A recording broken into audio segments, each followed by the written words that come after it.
Hello everyone, welcome back to my YouTube channel GS by Priyanka. और आज की ये क्लास आपके लिए बहुत ज़्यादा इंपॉर्टेंट होने वाली है, क्योंकि मैंने आपसे कहा था, जब डिजीज़ वाला चैप्टर मैंने आपको पढ़ा दिया था, वहाँ पे मैंने आपको प्रीवियस ईयर क्वेश्चन सॉल्व नहीं कराया था और वहाँ पे मैंने आपको बताया था कि प्रीवियस ईयर क्वेश्चन की क्लास मैं अलग से लेकर के आऊँगी, जहाँ पे आपका रिविज़न बहुत अच्छे तरीके से हो जाएगा। वीडियो को स्टार्ट करने से पहले मैं आपको बता दूं कि यहाँ पे जो डिजीजेस के क्वेश्चन हम करने वाले हैं, इसमें मैंने विटामिन और उसकी डिफिशियंसी से होने वाले डिजीज और जो भी पैथोजन के द्वारा यानी कि बैक्टीरिया, वायरस, प्रोटोजोआ या फंगस के द्वारा जो डिजीज होते हैं उसको भी मैंने यहाँ पे इंक्लूड किया है। और यहाँ पे CHSL 2024 का, CGL 2024, MTS 2024 एंड स्टेनो 2024 यानी कि सबके लेटेस्ट क्वेश्चन भी इंक्लूडेड हैं और प्रीवियस ईयर क्वेश्चन भी यहाँ पे मैंने इंक्लूड किया है। जो भी स्टूडेंट पहली बार इस चैनल पे वीडियो को देख रहे हैं तो मैं उनको बता दूं कि इसके पहले मैंने इकोनॉमिक्स की कॉन्सेप्ट क्लासेस पढ़ाई थी, जिसमें कि कंप्लीट मैंने इकोनॉमिक्स कवर किया था SSC एग्जाम के पॉइंट ऑफ व्यू से। इसके बाद मैंने यहाँ पे बायोलॉजी के कॉन्सेप्ट क्लासेस स्टार्ट किए हैं, जहाँ पे मैं सबसे पहले आपको थ्योरी कराती हूँ, उसके बाद प्रीवियस ईयर क्वेश्चन। अगर आपको PDF नोट्स चाहिए तो आप मेरा टेलीग्राम चैनल ज्वाइन कर लीजिएगा, क्योंकि जो भी क्लासेस होती हैं उन सभी का PDF मैं अपने टेलीग्राम चैनल पर अपलोड कर देती हूँ। चलिए फिर अब बिना किसी देरी के क्लास को स्टार्ट करते हैं। इससे आपको पता चल पाएगा कि आपने कितना सीखा। और यहाँ पे 82 क्वेश्चंस हैं, तो आप कॉपी पेन लेके बैठिएगा। पहले आंसर आप मार्क करिएगा, उसके बाद यहाँ पे देखिएगा और कमेंट सेक्शन में मुझे अपना स्कोर भी शेयर कीजिएगा। क्वेश्चन नंबर 1 है, what is the other name of tetanus caused by toxin producing bacteria called Clostridium tetani. यहाँ पर आपसे क्वेश्चन पूछा है कि टिटनस जो होता है वो क्लॉस्ट्रीडियम टिटनाई बैक्टीरिया की वजह से होता है, तो इसका दूसरा नाम क्या है? राइट आंसर यहाँ पे हो जाएगा ऑप्शन सी, टिटनस को लॉक जॉ भी कहा जाता है और ये एक बैक्टीरियल डिजीज है। नेक्स्ट क्वेश्चन है, which is a serious contagious bacterial infection that usually affects the mucous membrane of the nose and throat। यहाँ पर आपसे क्वेश्चन पूछा है कि कौन सा बैक्टीरियल इन्फेक्शन ऐसा है जिसमें कि नोज एंड थ्रोट के म्यूकस मेम्ब्रेन को इफेक्ट पड़ता है। राइट आंसर यहाँ पे हो जाएगा ऑप्शन सी, डिप्थीरिया डिजीज में म्यूकस मेम्ब्रेन इफेक्ट होता है। ये जो डिप्थीरिया डिजीज है ना, इसमें क्या होता है कि बहुत ही थिक और ग्रे कलर की कोटिंग बन जाती है जो नोज एंड थ्रोट होता है या फिर जो टॉन्सिल्स होते हैं हमारे वहां पर। इसके वजह से सांस लेने में बहुत ज्यादा दिक्कत आती है। नेक्स्ट क्वेश्चन है, what are the 5 F's of indirect transmission. यहाँ पर आपसे क्वेश्चन पूछा है कि 5 F कौन कौन से हैं जिससे कि बीमारी इनडायरेक्ट तरीके से फैलती है। राइट आंसर यहाँ पे हो जाएगा option B, flies, fingers, fomites, food and fluid. ये जो क्वेश्चन था ना, इसका मतलब ये था कि कौन कौन सी ऐसी चीज़ें हैं जिसकी वजह से आप जो इन्फेक्टेड पर्सन है उसके कॉन्टैक्ट में नहीं आते, फिर भी इनडायरेक्ट तरीके से आपको वो डिजीज़ हो जाती है। तो सबसे पहला इसका रीज़न होता है फ्लाइज, यानी कि कोई भी मक्खी वगैरह हैं और वो अगर कोई भी डिजीज़ लेकर के आ रही हैं तो उससे भी आपको हो सकता है। फिंगर्स यहाँ पे है, यहाँ पे ये जो फोमाइट्स लिखा है ना, इसका मतलब होता है इनएनिमेट ऑब्जेक्ट, इससे भी बीमारियाँ फैलती हैं। फॉर एग्जाम्पल, अगर किसी को रिंग वॉर्म हुआ है और उसका टॉवल आप यूज़ कर लेंगे तो आपको भी रिंग वॉर्म होने के चांसेस होते हैं। नेक्स्ट यहाँ पे फूड एंड फ्लूइड, तो इससे भी इनडायरेक्ट तरीके से जो बीमारियाँ होती हैं वो ट्रांसमिट होती हैं।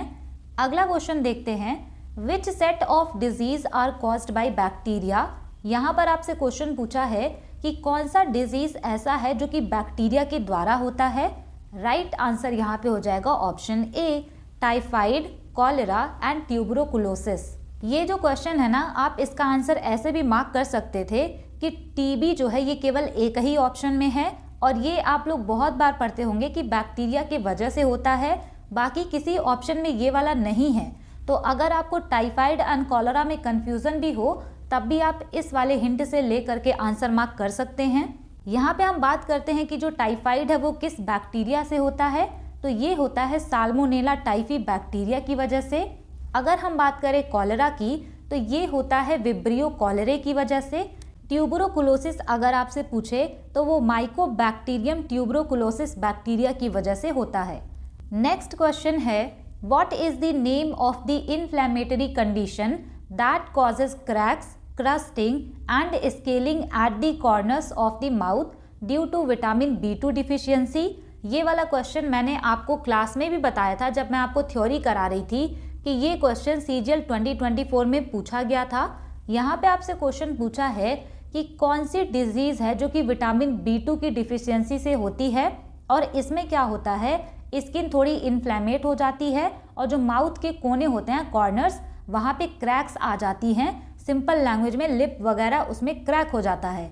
राइट आंसर यहाँ पे हो जाएगा ऑप्शन डी, स्केलियोसिस डिजीज़ हो जाता है। जब मैंने आपको थ्योरी पढ़ाया था वहाँ पे मैंने आपको ये चीज़ बताई थी कि स्केलियोसिस डिजीज़ होता है विटामिन B2 की डिफिशियंसी से। अगला क्वेश्चन है match the points under column A with those under column B। यहाँ पे आपको मैचिंग कराना है कॉलम A का कॉलम B से। कॉलम A में यहाँ पे दिया हुआ है डिजीज़, कॉलम B में यहाँ पे दिया हुआ है ऑर्गेनिज्म रिस्पॉन्सिबल, यानी कि कौन सी डिजीज़ है और किस ऑर्गेनिज्म की वजह से होती है उसको आपको मैच कराना है। ये वाला जो क्वेश्चन है ना, ये भी SSC CGL 2024 प्री के एग्जामिनेशन का ही है और ये बहुत ज़्यादा सिंपल क्वेश्चन पूछा गया है। सबसे पहले हम बात करें अगर मलेरिया की, तो ये होता है प्लाज्मोडियम की वजह से। तो फर्स्ट का डी केवल एक ही ऑप्शन में है और यही राइट आंसर हो जाएगा। नेक्स्ट यहाँ पे है डायरिया, ये होता है रोटा वायरस की वजह से। अगर बात करें टाइफाइड की तो ये होता है साल्मोनेला टाइफी की वजह से। कॉलेरा होता है विब्रियो कॉलेरे नामक बैक्टीरिया की वजह से। अगला क्वेश्चन है which condition also known as icterus causes a yellowing of your skin and the whites of your eyes. ये क्वेश्चन भी SSC CGL 2024 का ही है। यहाँ पे क्वेश्चन आपसे पूछा है कि कौन सी कंडीशन ऐसी है जिसको कि हम आइक्टेरस के नाम से जानते हैं और इसमें स्किन येलो हो जाती है और आंखें वाइट हो जाती हैं। राइट आंसर यहाँ पे हो जाएगा ऑप्शन बी, जॉन्डिस उसको कहते हैं। ये वाला क्वेश्चन प्रीवियस ईयर में पूछा गया था लेकिन वहाँ पे पूछने का तरीका अलग था, उसको भी आप आगे देखेंगे वीडियो में। नेक्स्ट क्वेश्चन है which vitamin is involved in red blood cell formation, neurological function and DNA synthesis. यहाँ पर आपसे क्वेश्चन पूछा है कि कौन सा विटामिन ऐसा है जो कि रेड ब्लड सेल के फॉर्मेशन में हेल्प करता है, न्यूरोलॉजिकल फंक्शन करता है एंड DNA सिंथेसिस में भी हेल्प करता है। राइट आंसर यहाँ पे हो जाएगा ऑप्शन सी, विटामिन B12। यहाँ से आप ये भी याद रखेंगे कि इसका साइंटिफिक नेम होता है कोबालामीन, या फिर अगर ऑप्शन में साइनोकोबालामीन दिया है तब भी आप वही आंसर मार्क करेंगे। और अगर आपसे पूछे कि विटामिन B12 की डिफिशियंसी से कौन सी डिजीज होती है, तो विटामिन B12 की डिफिशियंसी से पर्नीसियस एनीमिया हो जाता है। CPO 2024 में डिजीज से केवल एक क्वेश्चन पूछा गया था। इसके बाद आपको CHSL 2024 के क्वेश्चन करने हैं, इसमें थोड़े ज़्यादा क्वेश्चन पूछे गए थे। Question number 9, which of the following is a food borne disease caused by the consumption of contaminated food और बिवरेजेस। यहाँ पे आपसे क्वेश्चन पूछा है कि कौन सा फूड से होने वाला डिजीज है जो कि अगर आप कंटामिनेटेड फूड या बिवरेजेस लेते हैं तो उससे आपको ये डिजीज हो जाता है। राइट आंसर यहाँ पे हो जाएगा ऑप्शन डी, कॉलेरा, और ये होता है विब्रियो कॉलेरे बैक्टीरिया की वजह से। नेक्स्ट क्वेश्चन है which of the following is a rare group of genetic disorder caused by mutations of certain genes affecting the colour, pigmentation of the skin, hair and eyes. अब ये वाला जो question है इसको मैंने आपको डायरेक्ट नहीं बताया था, लेकिन जब मैं आपको जेनेटिक डिसऑर्डर पढ़ा रही थी ना, वहाँ पे मैंने आपको बताया था कि एल्बिनिज्म नाम का एक डिजीज होता है जिससे कि पूरी बॉडी वाइट हो जाती है। वही क्वेश्चन आपसे पूछा है कि कौन सा ऐसा डिजीज है जो कि बहुत रेयर होता है और ये एक जेनेटिक डिसऑर्डर है, और इसमें क्या होता है, स्किन का जो कलर है वो इफेक्ट होता है, हेयर एंड आईज के कलर भी इफेक्टेड होते हैं। राइट आंसर यहाँ पे हो जाएगा ऑप्शन डी, उसको कहा जाता है एल्बिनिज्म, जिसमें कि पूरी बॉडी वाइट हो जाती है। अगला क्वेश्चन है in which year did Wilhelm Johannsen coin the term gene to describe the Mendelian units of heredity. यहाँ पे आपसे क्वेश्चन सिंपल लैंग्वेज में पूछा गया है कि विल्हम जोहानसन ने जीन टर्म को कब क्वाइन किया था, तो ये चीज़ें भी हमने डिस्कस की थी वहाँ पर। राइट आंसर यहाँ पे हो जाएगा ऑप्शन डी, 1909 में। नेक्स्ट क्वेश्चन देखते हैं विच of the following is not a mutation based disease. यहाँ पर आपसे क्वेश्चन पूछा है कि कौन सी बीमारी ऐसी है जो कि म्यूटेशन बेस्ड नहीं है। अब यहाँ पे ये जो म्यूटेशन बेस्ड डिजीज़ है ना, इसको सिंपल लैंग्वेज में कहा जाता है जेनेटिक डिसऑर्डर। तो अगर हम सिंपल लैंग्वेज में बात करें तो क्वेश्चन आपसे ये पूछा है कि इसमें से कौन सा जेनेटिक डिजीज़ नहीं है। राइट आंसर यहाँ पे हो जाएगा ऑप्शन सी, मलेरिया जो है ये जेनेटिक डिजीज़ नहीं है। एग्जामिनर ऐसे ही करते हैं, जब उनको क्वेश्चन टफ बनाना होता है तो वो भारी भरकम शब्दों का यूज़ करते हैं जिससे कि सामने वाले जो स्टूडेंट हैं वो कंफ्यूज हो जाएं। अगर आप ये वीडियो देख रहे हैं तो आपको कंफ्यूज होने की ज़रूरत नहीं है। इसी वजह से मैं वर्ड बाय वर्ड आपको चीज़ें बताती हूँ जिससे कि आपको चीज़ें और अच्छे तरीके से समझ में आए। इसको आप याद रखिएगा, ये जो म्यूटेशन है ना, इसको कहा जाता है चेंज। और चेंज कहाँ पर होता है? हमारे जीन में या फिर डीएनए में। वहाँ पे अगर कोई चेंजेस होते हैं उससे निकल करके आता है जेनेटिक डिसऑर्डर, जिसको कि हम म्यूटेशन बेस्ड डिजीज भी कह सकते हैं। ये तो मैंने आपको बताया था कि जेनेटिक डिजीज है। इसके अलावा sickle cell anaemia and phenylketonuria जो है ये भी जेनेटिक डिसऑर्डर है।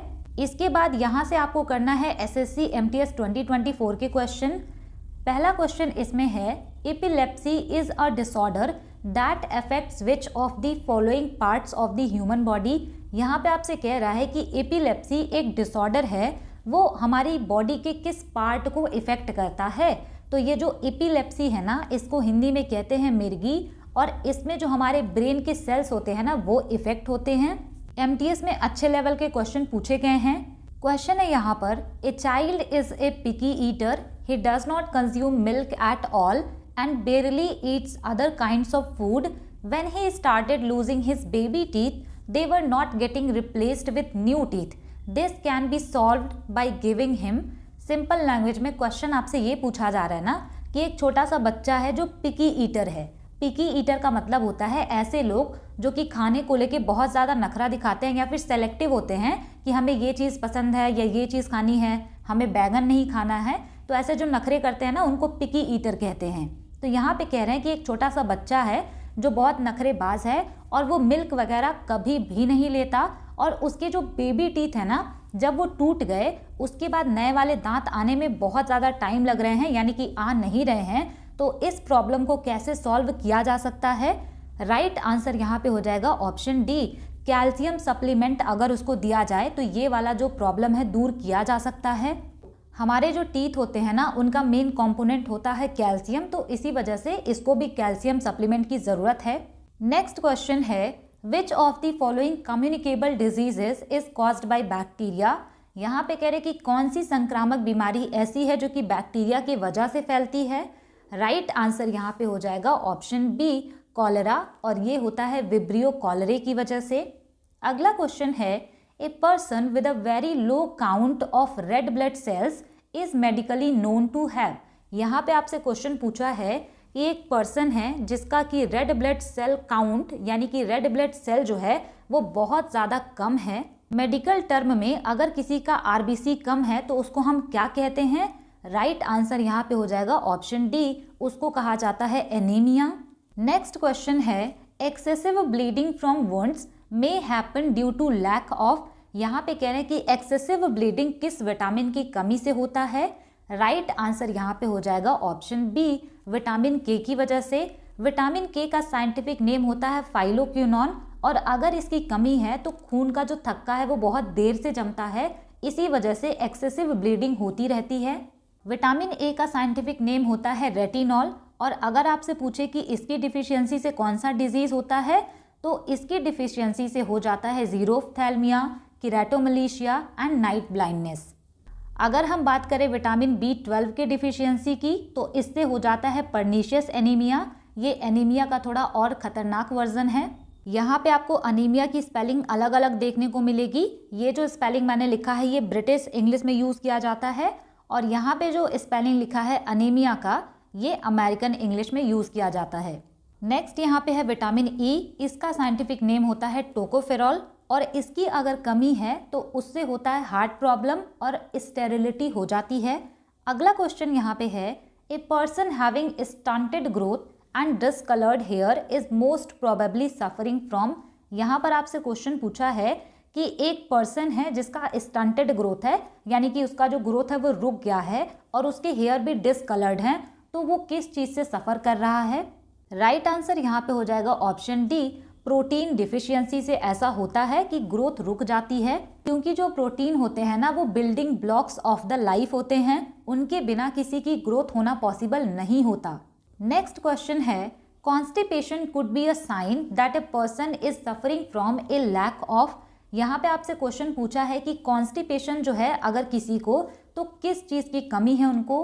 राइट आंसर यहाँ पे हो जाएगा ऑप्शन बी, डाइटरी फाइबर्स की उनको कमी है, क्योंकि ये जो फाइबर्स होते हैं ना ये हमारे इंटेस्टाइन में जो हम खाना खाते हैं उसको आगे बढ़ने में मूव करते हैं। ये खुद डाइजेस्ट नहीं होते, लेकिन जो रफेज होते हैं या फाइबर होते हैं वो बहुत ज़्यादा इंपॉर्टेंट होते हैं हमारे गट हेल्थ के लिए।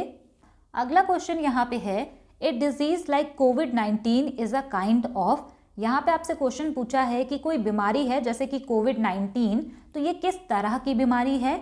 राइट आंसर यहाँ पे हो जाएगा ऑप्शन सी, ये जूनोटिक डिजीज है। जूनोटिक डिजीज का मतलब होता है ऐसे डिजीज जो कि किसी एनिमल से ह्यूमन को ट्रांसफर हो सकते हैं। अगला क्वेश्चन है, which of the following vitamins includes cobalt as an essential component. यहाँ पे आपसे क्वेश्चन पूछा है कि कौन सा विटामिन ऐसा है जिसमें कि कोबाल्ट रहता है एक इसेंशियल कंपोनेंट के रूप में। राइट आंसर यहाँ पे हो जाएगा ऑप्शन ए, विटामिन B12। इसका साइंटिफिक नेम होता है कोबालामीन या फिर साइनोकोबालामीन, और इसकी डिफिशियंसी से हो जाता है पर्नीशियस एनीमिया। नेक्स्ट क्वेश्चन है, pellagra is a deficiency disease that usually occurs due to lack of which of the following nutrients. यहाँ पर सिंपल लैंग्वेज में आपसे क्वेश्चन पूछा है कि पेलाग्रा डिजीज जो है ये किस विटामिन की कमी से होता है। राइट आंसर यहाँ पे हो जाएगा ऑप्शन बी, ये नियासिन की कमी से होता है, और नियासिन जो है साइंटिफिक नेम है विटामिन B3 का। राइबोफ्लाविन साइंटिफिक नेम होता है विटामिन B2 का। नेक्स्ट क्वेश्चन है, which of the following is a mineral deficiency disease. यहाँ पर आपसे क्वेश्चन पूछा है कि कौन सा डिजीज ऐसा है जो कि मिनरल की कमी से होता है। राइट आंसर यहाँ पे हो जाएगा ऑप्शन बी, ग्वाइटर डिजीज, क्योंकि ये आयोडीन की कमी से होता है। यहाँ पे जो लिखा है स्कर्वी, ये विटामिन सी की कमी से होता है। रिकेट्स की अगर हम बात करें तो इसमें जो हमारे बोन्स हैं वो बहुत सॉफ्ट हो जाते हैं, और ये होता है विटामिन डी की कमी से। मरासमस की अगर हम बात करें तो ये सब की कमी से होता है, यानी कि न्यूट्रिएंट्स नहीं है, प्रोटीन नहीं है, कार्बोहाइड्रेट नहीं है, फैट नहीं है, यानी कि सारी तरीके की डिफिशियंसी से मरासमस होता है। अगला क्वेश्चन है, which of the following options correctly matches column A with column B. यहाँ पर आपसे क्वेश्चन पूछा था MTS 2024 में कि कॉलम ए में विटामिन का नाम दिया है, कॉलम बी में डिफिशियंसी डिजीज दिया है, तो कौन सा ऑप्शन यहाँ पे सही होगा। ये वाला क्वेश्चन जब मैंने कलेक्ट किया था तो वहाँ पे जो भी ऑप्शन थे वो सही नहीं थे, इस वजह से आप इसको सीधा मैच करा लीजिए कि विटामिन ए जो होता है उसकी डिफिशियंसी से हो जाता है नाइट ब्लाइंडनेस, इसके अलावा ज़ीरोफ्थैल्मिया एंड किरेटोमलेशिया। नेक्स्ट अगर हम बात करते हैं विटामिन डी, तो इसकी डिफिशियंसी से रिकेट्स हो जाता है, और अगर एडल्ट्स में होता है तो उसको हम ऑस्टियोमलेशिया कहते हैं। अगर हम बात करें विटामिन B1 की, जिसका कि साइंटिफिक नेम होता है थायमिन, इसकी कमी से बेरी बेरी डिजीज होता है, और विटामिन सी की डिफिशियंसी से स्कर्वी हो जाता है। नेक्स्ट क्वेश्चन है, vitamin D is synthesised using sunshine by the. यहाँ पे आपसे क्वेश्चन पूछा है कि विटामिन डी जो है ये धूप से मिलता है हमें, तो किसके द्वारा ये विटामिन सिंथेसाइज होता है। राइट आंसर यहाँ पे हो जाएगा ऑप्शन डी, स्किन से। इसी वजह से तो धूप में बैठा जाता है ना सुबह सुबह, जिससे कि स्किन हमारी सिंथेसाइज करे विटामिन डी, और विटामिन डी की कमी ना हो और हमारी जो बोन्स है वो सॉफ्ट ना हो, यानी कि अच्छी कंडीशन में रहें। तो इसी वजह से धूप लेना इंपॉर्टेंट है। यहाँ से आप याद रखेंगे कि विटामिन डी का एक सोर्स होता है फिश ऑयल, क्योंकि कई बार एग्जाम में ये भी पूछा गया है। अगला क्वेश्चन है, which of the following diseases is detected by the Widal test. अब ये वाली चीज़ें भी हमने पढ़ी थी थ्योरी वाली क्लास में, उसका लिंक मैं डिस्क्रिप्शन बॉक्स में दे दूंगी। अगर आपको थ्योरी भी पढ़ना है तो आप वो वाली वीडियो देख सकते हैं। यहाँ पे आपसे पूछा जा रहा है कि विडाल टेस्ट कौन सी बीमारी की पहचान करने के लिए की जाती है। राइट आंसर यहाँ पे हो जाएगा ऑप्शन बी, टाइफाइड का पता लगाने के लिए। अगर आपसे पूछा जाए कि टाइफाइड किस बैक्टीरिया की वजह से होता है, तो वो होता है साल्मोनेला टाइफी बैक्टीरिया की वजह से। अगला क्वेश्चन है, if after being bitten by a mosquito the person is detected as being malaria positive, which of the following will hold true. यहाँ पर आपसे क्वेश्चन पूछा है कि अगर किसी को मच्छर ने काट लिया और उसके बाद ये पता चलता है कि वो मलेरिया पॉजिटिव है, तो कौन सा स्टेटमेंट इसमें से सही होगा। पहला वाला यहाँ पे लिखा है the person did not have a balance diet, यानी कि जो पर्सन है उसका डाइट अच्छा नहीं था। ऑप्शन बी यहाँ पे है the mosquito was carrying Plasmodium, कि मॉस्किटो जो है वो प्लाज्मोडियम को कैरी कर रहा था। स्टेटमेंट सी है the mosquito was suffering from malaria, कि वो जो मच्छर है वो मलेरिया से सफ़र कर रहा था। ऑप्शन डी यहाँ पर है the person was not vaccinated as a child, कि वो जो पर्सन है जब वो चाइल्ड था तो उसको वैक्सीनेटेड नहीं किया गया था।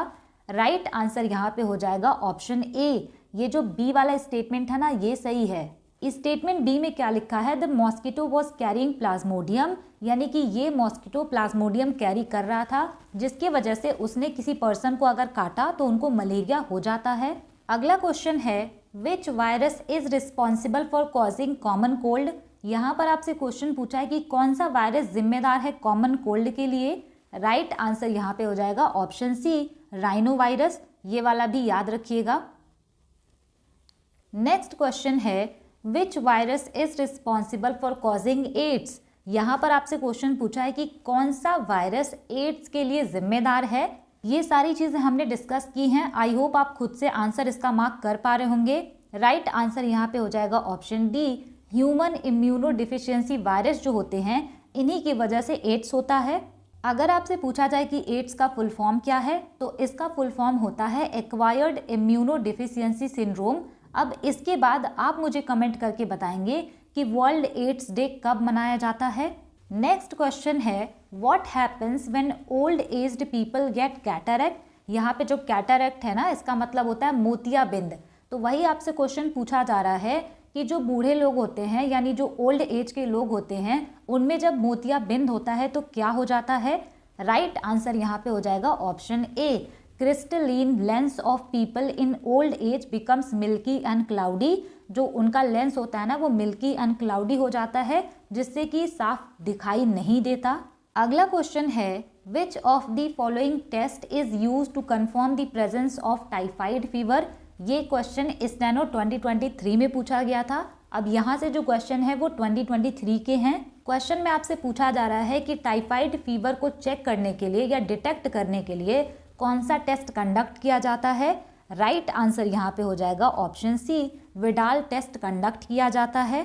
नेक्स्ट क्वेश्चन है which disease is caused by not having enough vitamin C in the diet for at least 3 months leading to weakness, anaemia, gum disease and skin problem. Simple language में question आपसे ये पूछा है कि अगर आप विटामिन सी को 3 महीने या उससे ज़्यादा टाइम के लिए ना लें तो बहुत ज़्यादा वीकनेस होती है, एनीमिया हो जाता है एंड मसूड़ों से जो रिलेटेड है वो डिजीज़ हो जाते हैं एंड स्किन प्रॉब्लम भी होता है। राइट आंसर यहाँ पे हो जाएगा ऑप्शन डी, स्कर्वी हो जाता है अगर आप विटामिन सी नहीं लेते हैं तो। यहाँ से आपको याद रखना है कि विटामिन सी का साइंटिफिक नेम होता है एस्कॉर्बिक एसिड। अगर आपसे पूछा जाए कि बेरी बेरी किस विटामिन की डिफिशियंसी से होता है, तो ये विटामिन B1 की कमी से होता है। पेलाग्रा डिजीज विटामिन B3 की कमी से होता है। रिकेट्स होता है विटामिन डी की कमी से। अगला क्वेश्चन है among the choices listed which one is not a form of cancer. ये क्वेश्चन मेंस के एग्जाम में पूछा गया था कि कौन सी यहाँ पे जो बीमारियाँ लिखी हुई हैं इसमें से कौन सा ऐसा है डिजीज जो कि कैंसर नहीं है। राइट आंसर यहाँ पे हो जाएगा ऑप्शन ए, ये जो ग्लूकोमा है ये आईज में होता है और ये कैंसर नहीं है, ये एक बैक्टीरियल इन्फेक्शन है। यहाँ से अगर आईज की डिजीज आ गई है तो आपको ये याद रखना है कि मायोपिया, जिसको कि हम नियर साइटेडनेस कहते हैं, यानी कि इसमें पास की चीज़ें तो अच्छे से दिखती हैं लेकिन दूर की चीज़ें नहीं दिखती, इसको सही करने के लिए कॉनकेव लेंस का यूज़ किया जाता है। इसके अलावा आप याद रखेंगे हाइपरमेट्रोपिया, इसमें क्या होता है, इसको हम फार साइटेडनेस कहते हैं। इसमें हमें दूर की चीज़ें बहुत क्लियर दिखाई देती हैं लेकिन पास की चीज़ें नहीं दिखाई देती। इसको ठीक करने के लिए कॉन्वेक्स लेंस का यूज़ किया जाता है। इसके अलावा आप याद रखेंगे प्रेस बायोपिया, इसमें क्या हो जाता है, मायोपिया एंड हाइपरमेट्रोपिया दोनों एक साथ हो जाता है और इसको ठीक करने के लिए बाईफोकल लेंस का यूज़ किया जाता है। अगला क्वेश्चन है among the following diseases which is not inherited. ये भी Tier 2 का क्वेश्चन है और आपसे क्वेश्चन इसमें पूछा गया है कि कौन सी बीमारी ऐसी है जो कि आनुवांशिक नहीं है। राइट आंसर यहाँ पे हो जाएगा ऑप्शन सी, ये जो मलेरिया है ये आनुवांशिक बीमारी नहीं होती। अगर हम बात करें डाउन सिंड्रोम की, सिस्टिक फाइब्रोसिस की, मस्कुलर डिस्ट्रॉफी की, तो ये सारे जेनेटिक डिजीज़ हैं। इसके अलावा बहुत सारे जेनेटिक डिसऑर्डर्स हैं, जैसे कि हंटिंगटन डिजीज़ हो गया, sickle cell anaemia, haemophilia, thalassaemia, fragile X syndrome, Turner syndrome, Klinefelter syndrome. तो ये सारी चीज़ें जेनेटिक डिसऑर्डर हैं। अगला क्वेश्चन है, which is the most obvious symptom of infantile jaundice that usually appears between the 2nd and 4th day after the birth. इस तरह का क्वेश्चन हमने पहले भी किया। यहाँ पर आपसे क्वेश्चन पूछा है कि इन्फेंटाइल जॉन्डिस यानी कि जो शिशु पीलिया है इसका कौन सा सिम्पटम है, यानी कि लक्षण है जो कि जन्म के 2nd या 4th डे पर दिखाई देता है। राइट आंसर यहाँ पे हो जाएगा ऑप्शन सी। ये जो जॉन्डिस है ना, इसमें येलो हो जाता है स्किन एंड आंखें वाइट हो जाती हैं। यही वाला लाइन लिख करके एसएससी सीजीएल 2024 में क्वेश्चन पूछा गया था और वहाँ पे लिखा था कि इसको आइक्टेरस के नाम से जानते हैं। तो इसको भी आप याद रखेंगे कि जॉन्डिस को आइक्टेरस के नाम से भी जानते हैं। अगला क्वेश्चन है, AMR occurs when bacteria, viruses, fungi and parasites change over time and no longer respond to medicines, making infections harder to treat and increasing the risk of disease spread, severe illness and death. What is the full form of AMR? यहाँ पे आपसे question पूछा है कि AMR तब होता है जब बैक्टीरिया, वायरस, फंजाई या कोई भी पैरासाइट है वो समय समय पे चेंज होते रहते हैं और जो भी मेडिसिन दी जाती है ना उनका इन पे असर नहीं होता, जिससे कि जो डिजीज़ है वो बहुत ज़्यादा रिस्क और उसका बढ़ जाता है। इससे सीवियर इलनेस हो जाती है और डेथ भी हो सकती है। तो ये AMR जो है इसका फुल फॉर्म होता क्या है? राइट आंसर यहाँ पे हो जाएगा ऑप्शन डी। AMR का फुल फॉर्म होता है एंटी माइक्रोबियल रेजिस्टेंस। इसमें क्या होता है कि अगर कोई भी पर्सन बहुत ज़्यादा बार एंटीबायोटिक्स या कोई ऐसी दवाई खाते हैं ना, तो जो बैक्टीरिया, वायरस या फंजाई या पैरासाइट होते हैं ये भी टाइम के साथ साथ चेंज होते रहते हैं और कुछ टाइम बाद जो भी मेडिसिन होती है वो इन पे असर करना बंद कर देती है, जिससे कि डिजीज़ को ठीक कर पाना और भी ज़्यादा मुश्किल हो जाता है। अगला क्वेश्चन है, lack of functional small intestine can cause a malabsorption disorder leading to diarrhoea, malnutrition, weight loss etc. This particular condition is known as. ये क्वेश्चन MTS 2023 में पूछा गया था और अच्छा क्वेश्चन यहाँ पे पूछा गया था। इस क्वेश्चन में आपसे पूछा जा रहा है कि अगर स्मॉल इंटेस्टाइन यानी कि छोटी आंत अगर काम नहीं कर रही होती है तो उस टाइम पे ऐसी कंडीशन हो जाती है कि आपका जो बॉडी है वो कोई भी न्यूट्रिएंट्स या कोई भी पोषण वाली जो चीज़ें होती हैं ना उनमें से न्यूट्रिएंट्स को एब्जॉर्ब नहीं कर पाता, जिससे कि डायरिया होता है, माल न्यूट्रिशन यानी कुपोषण होता है और वेट लॉस हो जाता है। इस कंडीशन को क्या कहते हैं? राइट आंसर यहाँ पे हो जाएगा ऑप्शन बी। इसको कहा जाता है शॉर्ट बाउल सिंड्रोम या फिर इसको कह दिया जाता है शॉर्ट गट। नेक्स्ट क्वेश्चन है, which of the following diseases is transmitted by the bite of an infected female phlebotomine sand fly characterised by irregular fever, weight loss and enlargement of the spleen and liver. यहाँ पर आपसे question पूछा है कि कौन सा ऐसा disease है जो कि सैंड फ्लाई के बाइट से फैलता है और इसमें irregular fever, weight loss, liver और स्प्लीन बड़ा हो जाता है। राइट आंसर यहाँ पे हो जाएगा ऑप्शन बी, विसरल लिस्मैनियासिस, जिसको कि काला आजार कहते हैं। तो यहाँ पे यही चीज़ है, जब एग्जामिनर को कोई चीज़ कठिन बनाना होता है ना तो वो उसकी लैंग्वेज को टफ बनाते हैं। इसको आप याद रखिएगा, ये जो विसरल लिस्मैनियासिस है ये काला आजार होता है। नेक्स्ट क्वेश्चन है, which of the following diseases is a potential contender for world wide eradication. यहाँ पर आपसे क्वेश्चन पूछा है कि कौन सा डिजीज ऐसा है जिसको कि पूरा वर्ल्ड वाइड यानी पूरी दुनिया से उसको खत्म करना है। राइट आंसर यहाँ पे हो जाएगा ऑप्शन ए, पोलियो को। अब यहाँ पे आप ये सोच रहे होंगे कि जो ट्यूबरोकुलोसिस है, मीजल्स है एंड मलेरिया है, इसको भी तो वर्ल्ड वाइड इरेडिकेट करना है। ये जो डिजीज़ेज़ हैं इनको कंट्रोल कर पाना बहुत ज़्यादा अभी डिफ़िकल्ट है और बहुत सारी डिजीज़ ऐसी हैं जो कि ड्रग रेजिस्टेंस होती हैं और इनका ट्रांसमिशन पैटर्न भी बहुत कॉम्प्लेक्स है और बहुत इफ़ेक्टिव मेडिसिन अभी इनके लिए नहीं बनी है। पोलियो की इफेक्टिव मेडिसिन बनी है, इसी वजह से वो पोटेंशियल कंटेंडर है वर्ल्ड वाइड इरेडिकेशन का। नेक्स्ट क्वेश्चन है an excessive amount of cadmium in the human body causes. यहाँ पे आपसे क्वेश्चन पूछा है कि अगर बहुत ज़्यादा मात्रा में कैडमियम हमारी बॉडी में जमा हो जाए, इकट्ठा हो जाए, तो कौन सी बीमारी हो जाएगी? राइट आंसर यहाँ पे है ऑप्शन डी, इटाई डिजीज हो जाता है अगर बहुत ज़्यादा कैडमियम है बॉडी में तब। यहाँ से आप ये भी याद रखेंगे कि अगर हमारी बॉडी में मरकरी का अमाउंट बहुत ज़्यादा हो जाता है ना, तो उस टाइम पे मिनी माटा डिजीज होता है, और अगर नाइट्रेट बहुत ज़्यादा हो जाता है तो ब्लू बेबी सिंड्रोम हो जाता है। ये सब क्वेश्चन भी आप याद रखिएगा, क्योंकि अगर एग्जाम में टफ क्वेश्चन पूछना हुआ तो ये सारे क्वेश्चन पूछे जा सकते हैं। इसके अलावा आपको ये भी याद रखना है कि अगर आर्सेनिक का अमाउंट हमारी बॉडी में बहुत ज़्यादा हो जाए तो ब्लैक फुट हो जाता है। नेक्स्ट क्वेश्चन है which type of surveillance is specifically aimed at identifying missing cases of disease. यहाँ पर आपसे क्वेश्चन पूछा है कि किस तरह के सर्वेलांस का यूज़ किया जाता है मिसिंग केसेस ऑफ डिजीज के लिए। सबसे पहले आपको ये समझना होगा कि सर्वेलांस होता क्या है। तो ये जो सर्वेलांस होते हैं ना, इसमें सिस्टमैटिक डाटा को कलेक्ट किया जाता है, एनालिसिस किया जाता है, यानी बेसिकली अगर हम सिंपल लैंग्वेज में कहें तो जो भी डिजीज़ हैं उनके बारे में पता लगाया जाता है। तो कुछ डिजीज़ ऐसी होती हैं जो कि किसी भी हेल्थ अथॉरिटीज़ के पास रजिस्टर्ड नहीं होती, तो वही होते हैं मिसिंग केसेस ऑफ डिजीज़, और उसके लिए यहाँ पे किया जाता है सेंटिनल सर्वेलांस। नेक्स्ट क्वेश्चन है sleeping sickness is a vector borne disease caused by the infection of which microscopic parasite of the species। यहाँ पर आपसे क्वेश्चन पूछा है कि स्लीपिंग सिकनेस एक वेक्टर बोर्न डिजीज है, किसकी वजह से ये होता है? राइट आंसर यहाँ पे हो जाएगा ऑप्शन ए, ट्रिपैनोसोमा ब्रूसियाई के द्वारा ये होता है। नेक्स्ट क्वेश्चन है which is an inherited blood disorder that affects the haemoglobin gene and results in ineffective erythropoiesis.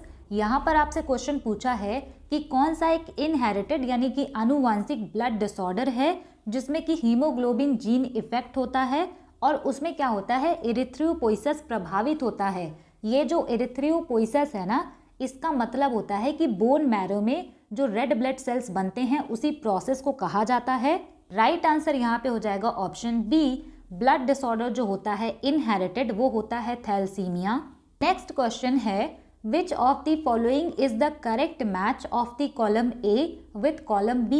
यहाँ पर आपसे क्वेश्चन पूछा है कि कॉलम A को कॉलम B से मैच कराना है। यहाँ पे नेम ऑफ डिजीज दिया हुआ है और यहाँ पे दिया है अफेक्टेड ऑर्गन, यानी कि कौन सा ऑर्गन वहाँ पे प्रभावित होगा। पहला वाला लिखा है यहाँ पे अल्जाइमर डिजीज, तो हम सबको पता है कि अल्जाइमर डिजीज में ब्रेन इफेक्ट होता है, तो ब्रेन पहले वाले का सी हो जाएगा। नेक्स्ट यहाँ पे है डिप्थीरिया, इसके रिगार्डिंग आपने क्वेश्चन देखा, इसी वजह से क्वेश्चन को भी बहुत ध्यान से पढ़ना चाहिए क्योंकि वहाँ से भी बहुत सारी चीज़ें आपको याद रह जाती हैं। डिप्थीरिया में आपने पढ़ा कि नोज एंड थ्रोट की म्यूकस मेम्ब्रेन को इफेक्ट करते हैं, तो ये हो जाएगा इससे रिलेटेड। नेक्स्ट यहाँ पे है गोनोरहोया, तो ये प्रभावित करता है रिप्रोडक्टिव ट्रैक्ट को।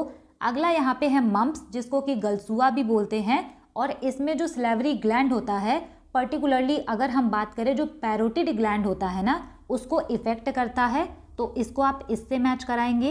राइट आंसर यहाँ पे हो जाएगा ऑप्शन डी।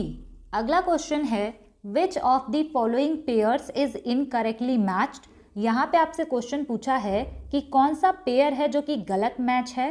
पहला वाला यहाँ पे लिखा है कुशिंग सिंड्रोम कार्टिसोल, सेकेंड यहाँ पे है डायबिटीज इंसुलिन, थर्ड यहाँ पे है ग्वाइटर थायरॉक्सिन, फोर्थ यहाँ पे है एक्रोमेगली एड्रेनलिन। तो यहाँ पे राइट आंसर हो जाएगा ऑप्शन डी, ये वाला इनकरेक्ट मैच है।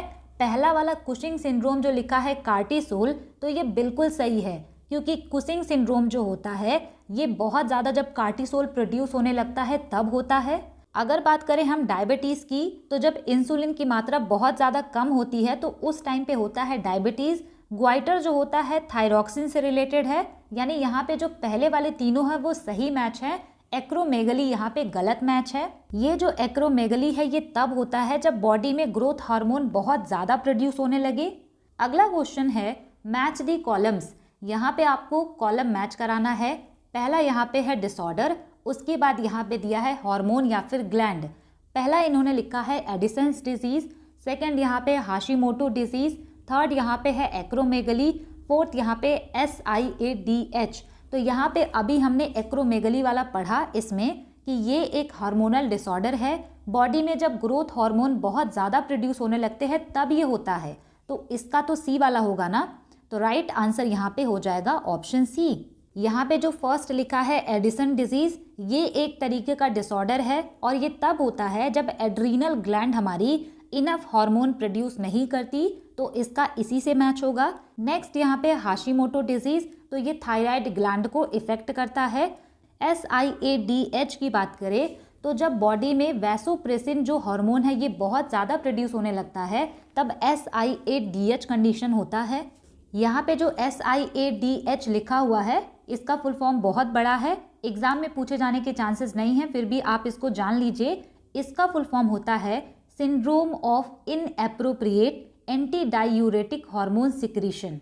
नेक्स्ट क्वेश्चन है मैच दी कॉलम्स। अब ये वाला क्वेश्चन CGL 2023 में पूछा गया था और बहुत ही टफ क्वेश्चन था।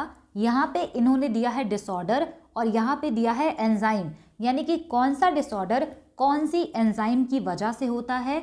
ये वाला क्वेश्चन आपको सीधा सीधा याद रखना है।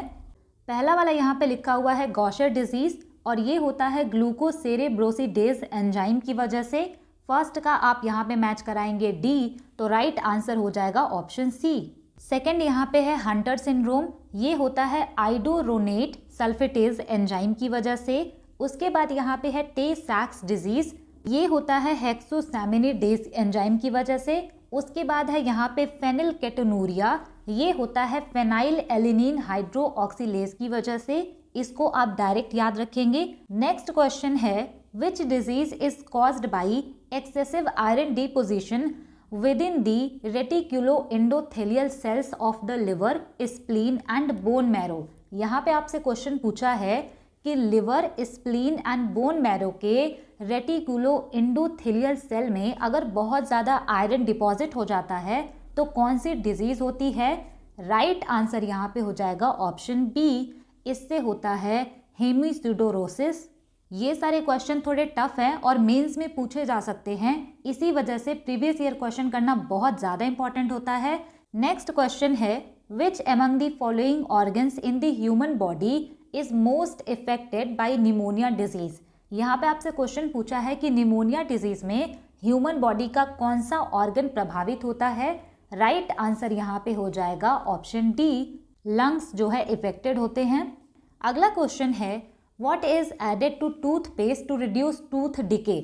यहाँ पे आपसे क्वेश्चन पूछा है कि टूथपेस्ट में क्या मिलाया जाता है जिससे कि टूथ डिके ना हो या कम हो।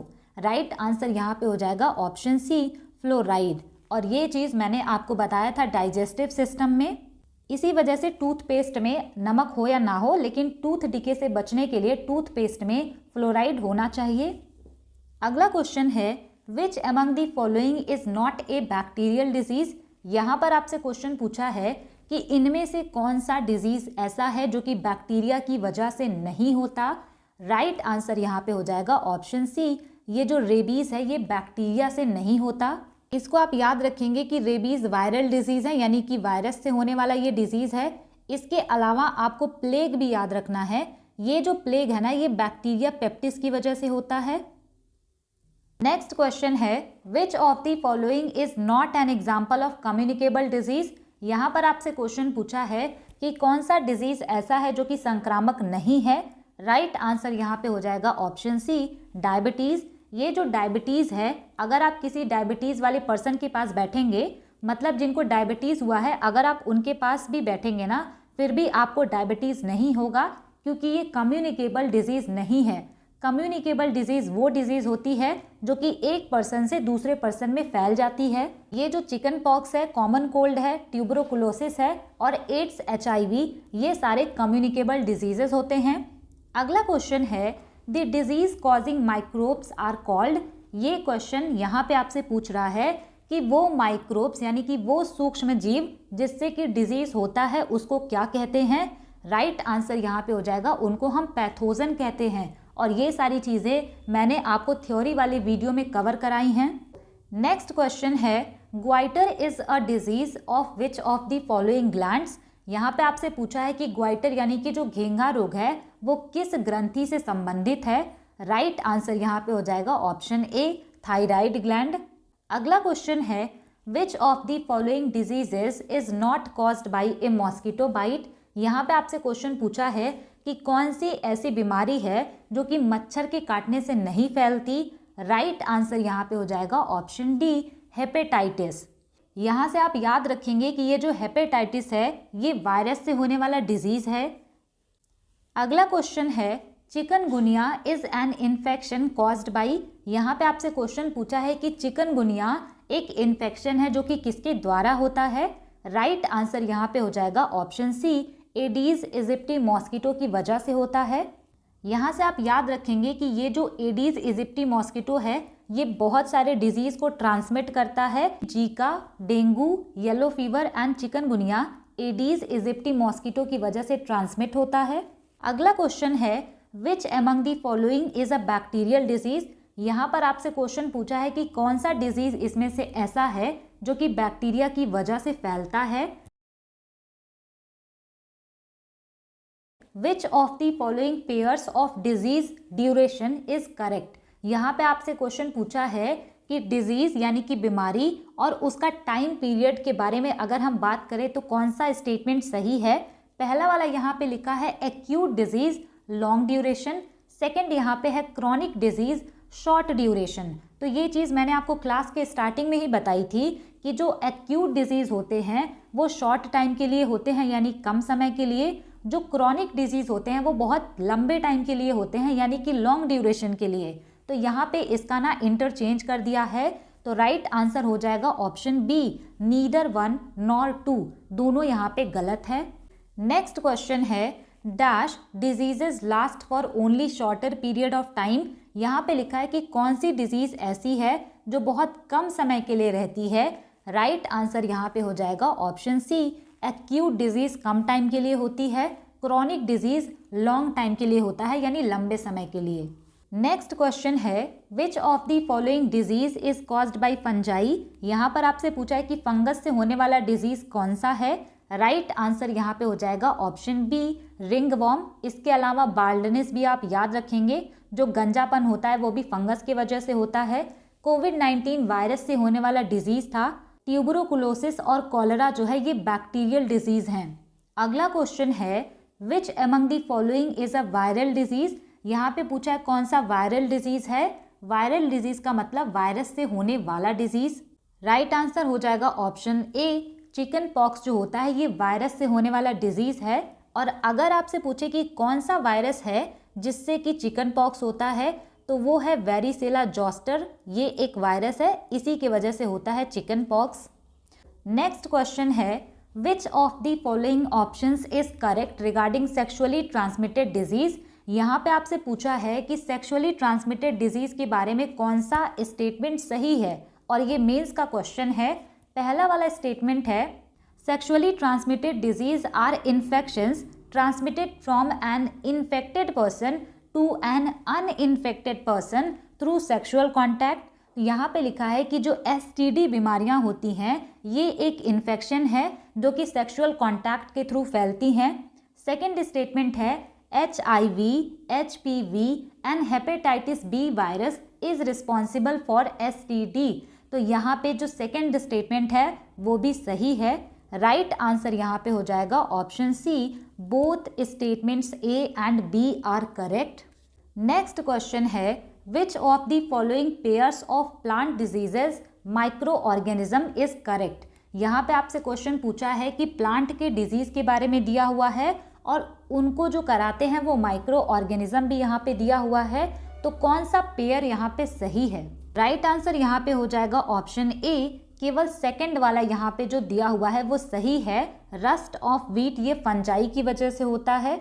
यहाँ पे जो फर्स्ट वाला लिखा है ना साइट्रस कैंकर, ये बैक्टीरिया से होने वाला डिजीज है जो कि प्लांट में होता है। नेक्स्ट क्वेश्चन है dash is a technique in which cancer cells are damaged with radiation while limiting the harm to nearby healthy tissues. यहाँ पे कह रहे हैं कि कौन सी ऐसी टेक्निक है जिससे जो कैंसर सेल होते हैं उसको डैमेज किया जाता है रेडिएशन के द्वारा, जिससे कि आसपास के जो टिश्यूज है ना वो हेल्दी रहें, उसके पास इन्फेक्शन ना पहुंचे। राइट आंसर यहाँ पे हो जाएगा ऑप्शन ए, रेडियोथेरेपी होता है वो। और यहाँ पे वैसे भी हिंट इन्होंने क्वेश्चन में ही दिया हुआ है। अगला क्वेश्चन है typhoid fever is caused by. अब यहाँ पे आपसे पूछा है कि टाइफाइड फीवर किसके द्वारा होता है। राइट आंसर यहाँ पे हो जाएगा ऑप्शन सी, ये बैक्टीरिया से होने वाला डिजीज है और ये होता है साल्मोनेला टाइफी बैक्टीरिया की वजह से। नेक्स्ट क्वेश्चन है athletes foot is a disease caused by. यहाँ पे आपसे क्वेश्चन पूछा है कि एथलीट्स फुट एक डिजीज है जो कि किसकी वजह से होता है। राइट आंसर यहाँ पे हो जाएगा ऑप्शन डी, ये फंगस से होने वाला डिजीज है। अगला क्वेश्चन है how is tuberculosis spread in humans. यहाँ पे आपसे क्वेश्चन पूछा है कि जो ट्यूबरोकुलोसिस है जो कि माइकोबैक्टीरियम ट्यूबरोकुलोसिस बैक्टीरिया की वजह से होता है, ये ह्यूमंस में किस तरीके से फैलता है। राइट आंसर यहाँ पे हो जाएगा ऑप्शन बी, ड्रॉपलेट इन्फेक्शन। यहाँ पे जो ड्रॉपलेट इन्फेक्शन है इसका मतलब ये होता है कि जिस भी पर्सन को टीबी है, अगर उन्होंने इधर उधर स्पिटिंग कर दिया ना तो वहाँ पे बैक्टीरिया होते हैं जिससे कि ये ह्यूमन में फैल जाता है। अगला क्वेश्चन है which disease refers to the inflammation of the liver caused by a variety of infectious viruses and non infectious agents leading to a variety of health problems. यहाँ पे सिंपल लैंग्वेज में आपसे क्वेश्चन पूछा है कि कौन सा रोग होता है जब लिवर इन्फ्लेमेट हो जाता है।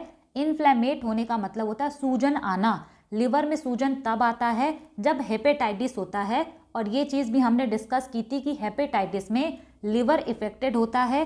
तो आपको यहाँ पे कीवर्ड देखना था इन्फ्लेमेशन ऑफ द लिवर। अगला क्वेश्चन है identify the diseases that is caused due to inadequate secretion of the hormone insulin from the pancreas. यहाँ पे आपसे क्वेश्चन पूछा है कि पैनक्रियाज से अगर इंसुलिन हार्मोन बहुत कम मात्रा में रिलीज होता है तो कौन सी डिजीज होती है। राइट आंसर यहाँ पे हो जाएगा ऑप्शन बी, डायबिटीज मेलिटस हो जाता है, यानी कि डायबिटीज हो जाता है। अगला क्वेश्चन है identify the disease caused by a monkey bite. यहाँ पे आपसे पूछा है कि मंकी के काटने से यानी कि बंदर के काटने से कौन सी बीमारी होती है। राइट आंसर यहाँ पे हो जाएगा ऑप्शन डी, रेबीज जो है ये मंकी बाइट से फैलता है। ये जो रेबीज होता है ना ये वायरस की वजह से होता है, लेकिन जो भी एनिमल्स होते हैं जैसे कि मंकी हो गया या फिर कोई भी एनिमल्स हैं उनके स्लाइवा के थ्रू ये फैल जाता है, इसी वजह से मंकी के काटने से रेबीज हो जाता है। अगला क्वेश्चन यहाँ पे है severe undernutrition due to the deficiency of food and energy is termed as. यहाँ पे आपसे क्वेश्चन पूछा है कि जब फूड एंड एनर्जी की बहुत ज़्यादा कमी हो जाती है यानी कि सीवियर अंडर न्यूट्रिशन हो जाता है, तब उसको हम क्या कहते हैं। राइट आंसर यहाँ पे हो जाएगा ऑप्शन सी, मरास्मस उसको कहा जाता है। और ये जो मरास्मस है ना ये विटामिन्स की कमी से, प्रोटीन की कमी से, सारे न्यूट्रिएंट्स जो होते हैं उनकी कमी से, यानी कि सभी चीज़ की कमी होती है तब ये मरास्मस होता है। अगला क्वेश्चन है deficiency of iodine results in an insufficient amount of the dash hormone. यहाँ पर आपसे क्वेश्चन पूछा है कि आयोडीन की बहुत ज़्यादा कमी होने की वजह से कौन सा हार्मोन ऐसा है जो कि अपर्याप्त मात्रा में रिलीज होता है। राइट आंसर यहाँ पे हो जाएगा ऑप्शन ए, थायराइड हार्मोन। अगला क्वेश्चन है in what condition does the body's immune system attack the actual intrinsic factor protein और the cells in your stomach lining that make it. यहाँ पे आपसे क्वेश्चन पूछा है कि कौन सी कंडीशन या फिर कौन सी डिजीज ऐसी होती है जिसमें कि बॉडी का इम्यून सिस्टम जो होता है वो बॉडी के अंदर का जो प्रोटीन होता है ना उसमें अटैक करता है, या फिर हमारा जो स्टमक है उसकी लाइनिंग में जो सेल होते हैं उस पर अटैक करता है। राइट आंसर यहाँ पे हो जाएगा ऑप्शन सी, वो होता है पर्नीशियस एनीमिया। अगला क्वेश्चन है in which of the following conditions is there severe physical and mental retardation due to the deficiency of iodine and thyroid hormone specially during early pregnancy. यहाँ पे आपसे क्वेश्चन पूछा है कि कौन सी कंडीशन ऐसी होती है जिसमें कि फिजिकल और मेंटल यानी कि मानसिक और शारीरिक विकलांगता हो जाती है आयोडीन की कमी से एंड थायराइड हार्मोन की कमी से, और वो भी तब होती है जब अर्ली प्रेगनेंसी होती है। राइट आंसर यहाँ पे हो जाएगा ऑप्शन सी, इसको कहा जाता है क्रेटिनिज्म। ये जो क्रेटिनिज्म है इसका मतलब ये होता है कि अर्ली प्रेगनेंसी के टाइम पे जो भी वुमेन्स होती हैं, अगर उनमें आयोडीन की बहुत ज़्यादा कमी है तो जो बेबी होते हैं उनका ब्रेन डैमेज हो जाता है। नेक्स्ट क्वेश्चन है, which condition causes bone pain, poor growth and soft weak bones that can lead to bone deformities. यहाँ पे आपसे क्वेश्चन पूछा है कि कौन सी कंडीशन ऐसी होती है जिसमें कि हड्डियों में बहुत ज़्यादा दर्द होता है, ग्रोथ बहुत ज़्यादा खराब होती है और जो बोन होते हैं ना वो सॉफ्ट और वीक हो जाते हैं, जिससे कि डिफॉर्मिटीज़ हो जाती है, यानी कि विकृति आ जाती है। राइट आंसर यहाँ पे हो जाएगा ऑप्शन ए, इसी को कहा जाता है रिकेट्स। यहाँ पे आप ये वाला देख के लगा सकते थे कि सॉफ्ट और वीक बोन जो होती हैं वो रिकेट्स में होती हैं। अगला क्वेश्चन है, vitamin B1 deficiency causes which nutritional disorder that causes problems with peripheral nervous and wasting. यहाँ पे सिंपल लैंग्वेज में आपसे क्वेश्चन पूछा है कि विटामिन B1 की कमी से कौन सा डिजीज हो जाता है जिससे कि पेरिफेरल नर्वस सिस्टम डैमेज होता है या खराब होता है।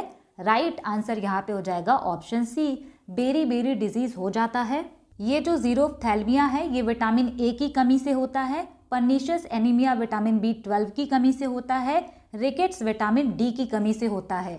अगला क्वेश्चन है, which vitamin D analogue is used to treat hypoparathyroidism, refractory rickets and familial hypophosphataemia. यहाँ पे आपसे क्वेश्चन पूछा है कि कौन सा विटामिन डी का एक एनालॉग है या फिर उसी की फैमिली से रिलेटेड है जिसको कि हाइपर पैराथायरॉयडिज्म, रिफैक्टरी रिकेट्स और फैमिलियल हाइपोफॉस्फेटेमिया को क्योर करने के लिए यूज किया जाता है। राइट आंसर हो जाएगा ऑप्शन सी, उसको कहा जाता है अर्गो कैल्सीफेरॉल और सिंपल लैंग्वेज में इसको कहा जाता है विटामिन D2।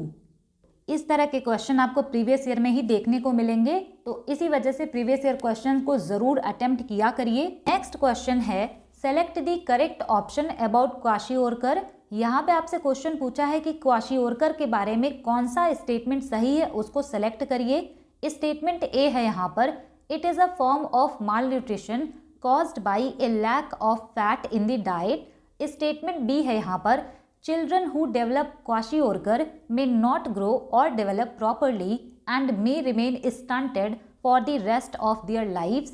यहाँ पे पहले स्टेटमेंट में लिखा है कि ये जो क्वाशियोरकर है ये एक तरह का कुपोषण है जो कि फैट ना लेने की वजह से होता है।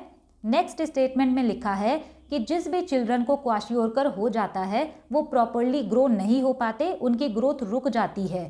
तो राइट आंसर यहाँ पे हो जाएगा only statement B is correct, इसलिए क्योंकि ये जो क्वाशियोरकर है ये कुपोषण तो है लेकिन ये फैट की वजह से नहीं, प्रोटीन की कमी से होता है। इसको आप याद रखेंगे कि क्वाशियोरकर जो है ये प्रोटीन की कमी से होता है और कई बार ये क्वेश्चन भी एग्जाम में पूछा गया है। नेक्स्ट क्वेश्चन है, deficiency of which of the following vitamins in the human diet causes a disease called ज़ीरोफ्थैल्मिया।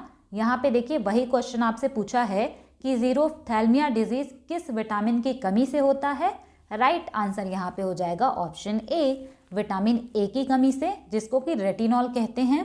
Next question है, the cause of siderosis is excessive deposition of dash in the body tissue. यहाँ पे आपसे question पूछा गया है कि शरीर के ऊतक में कौन सी चीज ऐसी है जो डिपॉजिट हो जाती है बहुत ज्यादा मात्रा में, तब हो जाता है साइड्रोसिस।